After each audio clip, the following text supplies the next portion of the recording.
Welcome to the deep dive. We're here to cut through the noise and really get to the core insights you need. Today we're plunging into something that, well, touches pretty much all of us. This constant search for effectiveness. If you've ever felt, overwhelmed, maybe a bit stuck, or like you're always chasing the next quick fix but nothing really sticks, then this deep dive is definitely for you. We're digging into Stephen R. Covey's landmark book, The 7 Habits of Highly Effective People. Came out back in 1989. It's a giant in personal development, self-help, leadership too. It's reached millions of individuals, leaders, entrepreneurs, even educators. Absolutely. And our mission today really is to unpack Covey's central idea. It's quite profound, actually. He argues that real, lasting effectiveness, it doesn't come from personality tricks or surface stuff. It's deeper. It's about aligning your character with these timeless universal principles and the impact. Over 40 million copies sold, translated into more than 40 languages. That tells you something about the power of this message. It's endured. It really has. So, yeah, join us. We're going on a journey, starting with a fundamental shift in mindset, all the way to practical steps for mastering yourself and your interactions with others. It's a whole framework. Okay, let's unpack this then. What's really at the heart of Covey's approach? And how is it different from, what we often hear about success these days? Because honestly, with personal branding and networking being so huge now, isn't that personality ethics still incredibly relevant? How do we square that with Covey? That's a really good question. And it's exactly where Covey begins his argument. He was quite critical of what he called the 20th century personality ethic, the focus on charm, image, social techniques, quick fixes. He argued that, maybe you get short-term wins, but it's superficial, it doesn't last. Instead, he really pushes for the character ethic, which is rooted in deeper stuff: integrity, fairness, honesty, human dignity. Values. The key insight, I think, is this idea of principle-centered living. It's not based on trends. It's based on these enduring truths. That's the stable foundation. Right. And he sees this as a kind of journey, doesn't he? These 3 stages of growth, starting with dependence, relying on others, then moving towards independence, that self-mastery, taking responsibility for yourself, and then the ultimate goal, interdependence, working effectively with others, collaboration, synergy. Exactly. And the habits guide you through that. It's step by step, but it's not always, perfectly linear. The genius is how they build. Covey really argues that you can't achieve those public victories like synergy without first achieving the private victories, like being proactive. It's foundational. Okay, got it. It's like stacking blocks. Precisely. It's a stack, not just a list. That's key. So with that character foundation laid out, Okay. how do we actually build that self-mastery, those private victories happening inside us first? Let's dive into habit 1 then, the cornerstone, be proactive. What's the big shift Covey wants us to make here? Why is it so fundamental? Well, fundamentally, being proactive means you take responsibility for your own life. Simple as that, but profound. It's about recognizing you're not just reacting to things happening to you, like a billiard ball, as you said. You have responsibility, that power to choose how you respond, no matter the situation.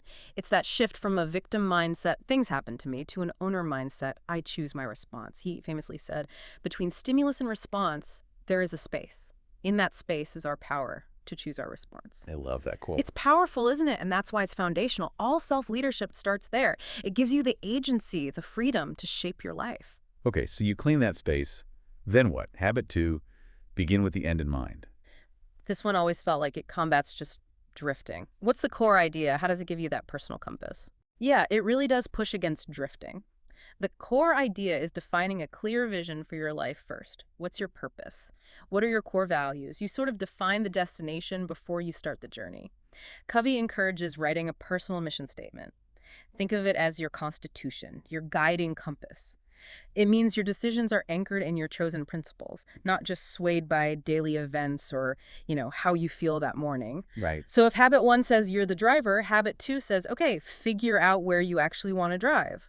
Without that clear end, you can be busy, sure, but maybe busy going nowhere important. Makes sense. And that leads naturally to habit 3, put first things first. This sounds like time management, but it's deeper, right?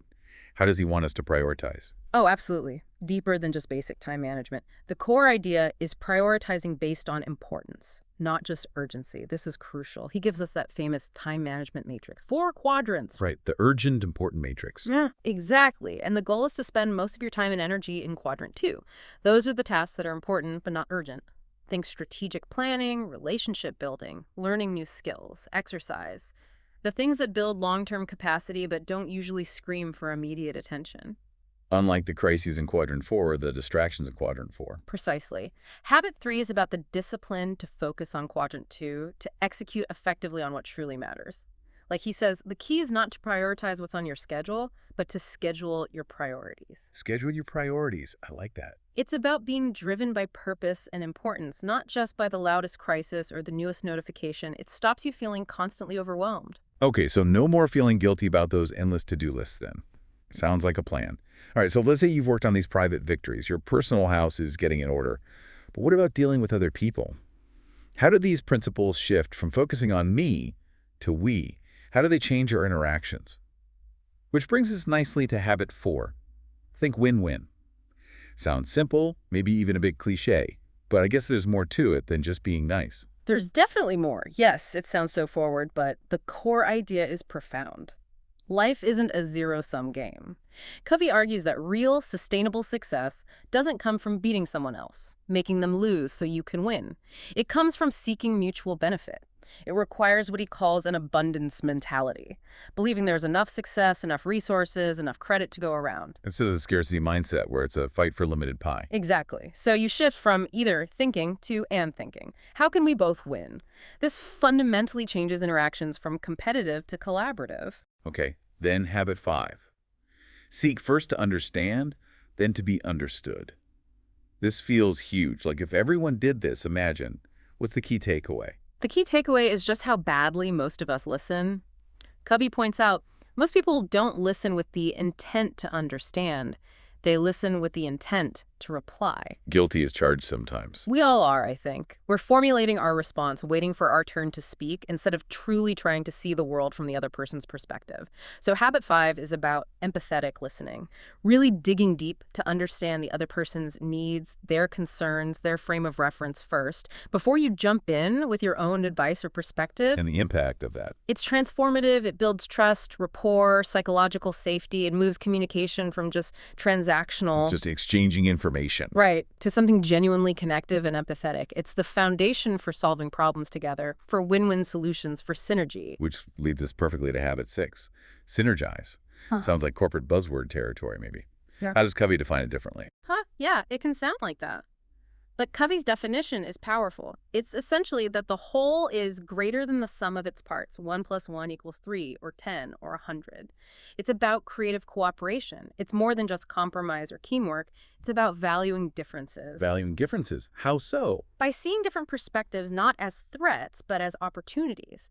When you bring diverse viewpoints together respectfully, seeking to understand, habit 5, and aiming for mutual benefit, habit 4, you can create solutions that no single person could have thought of alone. So it's about leveraging diversity for better outcomes. Exactly. It unlocks collective potential. It drives innovation. It's where the real breakthroughs happen, in teams, families, communities. Okay, so we've covered the private victories, the public victories, this whole arc. But how do you keep it all going? I mean, it sounds like a lot of effort. How do you sustain this effectiveness long term without just burning out?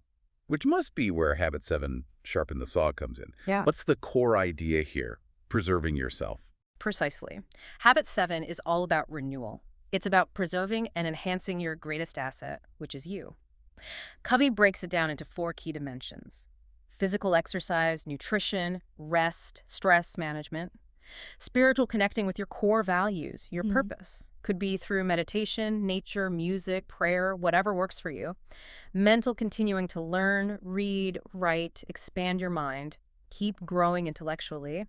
And social emotional, building meaningful relationships, making contributions, serving others, nurturing your connections. So it's holistic self-care, really. Absolutely. And it's critical. Covey argues that without regular renewal in all 4 areas, the other 6 habits just can't be sustained. You'll burn out, your effectiveness will decline. It's like the goose that lays the golden eggs. You have to take care of the goose to keep getting the eggs' effective results. That makes so much sense. It ties everything together. It's easy to get caught up in doing.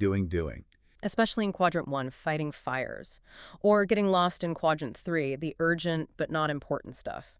Sharpening the saw is often quadrant 2, important, but maybe not screamingly urgent today. You have to schedule it. Right. Back to habit 3. Schedule your priorities. And renewal is a priority. It has to be, for long-term effectiveness. Okay, so recapping the whole cycle. Yeah. You start inside with proactivity, vision, and prioritization. That enables effective interaction through win-win thinking, understanding, and synergy.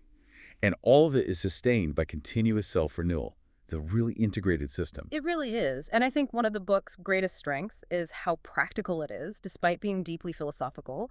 Covey doesn't just give you ideas, he gives you tools, frameworks, exercises you can actually use day to day. It's principle-centered, yes, but very applicable. And the impact, the legacy. Yeah. It's undeniable. It's used everywhere, from boardrooms to classrooms to family homes. Plus, it launched Franklin Covey, that huge global consulting and training firm.